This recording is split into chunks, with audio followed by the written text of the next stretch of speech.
आओ बच्चों, आज मैं आपको एक कहानी सुनाती हूँ चंपक वन की। चंपक वन एक बहुत सुंदर जंगल था। वहाँ पर साफ पानी के बहुत सारे झरने थे और ये झरना तो सबसे सुंदर झरना था। यहाँ का पानी बहुत मीठा था। जंगल के सारे जानवर यहाँ पर रोज पानी पीने आते थे। शेर, चीता, मोर, भेड़िया सारे लोग एक साथ यहाँ पर आकर पानी पीते थे। उसी जंगल में एक कालू नाम का हाथी रहता था। बहुत शैतान था। उसकी माँ ने उसको बहुत बार समझाया और उसकी शैतानी कम नहीं हुई। एक बार वो अपनी माँ और झुंड के साथ उसी झरने पर पानी पीने आया। झरना खूब कल कल किल की आवाज कर रहा था और कालू खूब पानी में मस्ती करने लगा। उसे मस्ती करते करते समय का याद ही नहीं रहा कि कितना समय हो गया है। मेरी माँ मुझे पुकार रही है, लेकिन वो तो ठंडे ठंडे पानी में इतना नहाने में मशगूल हो गया कि वो बस नहाता ही चला जा रहा था। शाम हो गई लेकिन उसका नहाना बंद नहीं हुआ और वो क्या करने लगा, अपनी सूंड में पानी भर भर कर ये डाल रहा था और सूंड में पानी भरता और उसका एक फव्वारा बना के अपने ऊपर डालता और खूब खुश होता। और उसने देखा था टीवी में कि शहरों में सारे लोग ना शॉवर से नहाते हैं, तो वो ये शॉवर बना रहा था और शॉवर बना के वो अपने शरीर पर डाल के खूब खुश हो रहा था। वो बार बार पानी डाल रहा था। उसकी माँ उसे ढूंढ रही थी, लेकिन वो झुंड से बिछुड़ गया और वो अकेला घूमने लगा। उसे ना तो अपनी माँ दिखाई दी और ना अपना झुंड दिखाई दिया। अब वो चारों तरफ अकेला घूम रहा था, अपनी माँ को पुकार रहा था, मम्मी तुम कहाँ हो?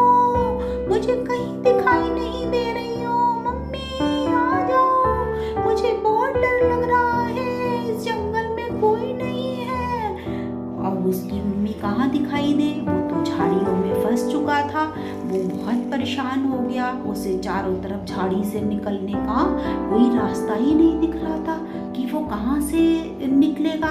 तभी उसने देखा कि काले बादल छा गए हैं, आंधी आने लगी है, चारों तरफ जोर जोर से हवाएं चल रही हैं। कालू बहुत डर गया।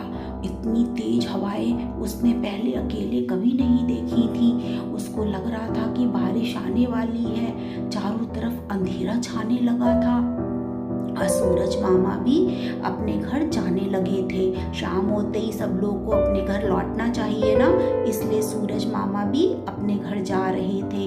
बिल्कुल अंधेरा छा गया था, सारे पेड़ पौधे बिल्कुल काले लगने लगे थे। अब कालू को बहुत डर लगने लगा। अब वो क्या करता, क्योंकि वो तो अकेला हो गया था। ना तो उसकी माँ थी यहाँ पे और ना कोई उसका संगी साथी था। कालू रोने लगा।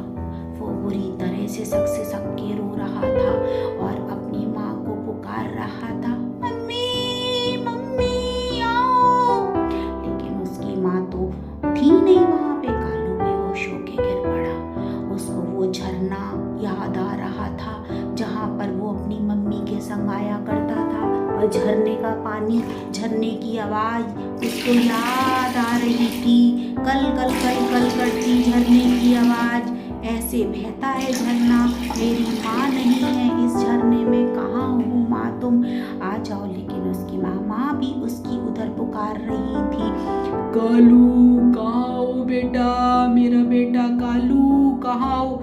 तभी उसकी माँ ने देखा कालू बेहोश पड़ा है। माँ आई और अपने कालू को उठाकर अपने साथ घर की तरफ ले गई। कालू बहुत खुश हुआ। उसने माँ से कहा, माँ मैं आज के बाद कभी भी आपकी से बिना पूछे कहीं नहीं जाऊंगा। जब वो जा रहे थे तो रास्ते में एक बत्तख, उसकी मम्मी और बच्चा जा रहे थे। उन्होंने कहा, कालू तुम कहाँ से आ रहे हो? उसने सब बात बताई तो बत्तख ने कहा, नहीं कालू, अब जब तक तुम बड़े नहीं हो जाते तुम्हें अपनी मम्मी के साथ ही जाना चाहिए। मैं अपनी माँ के साथ हूँ, जब मैं बड़ी हो जाऊँगी ना तो मैं भी अकेले जाया करूँगी, लेकिन अभी तुम्हें अपनी माँ के बगैर नहीं जाना चाहिए।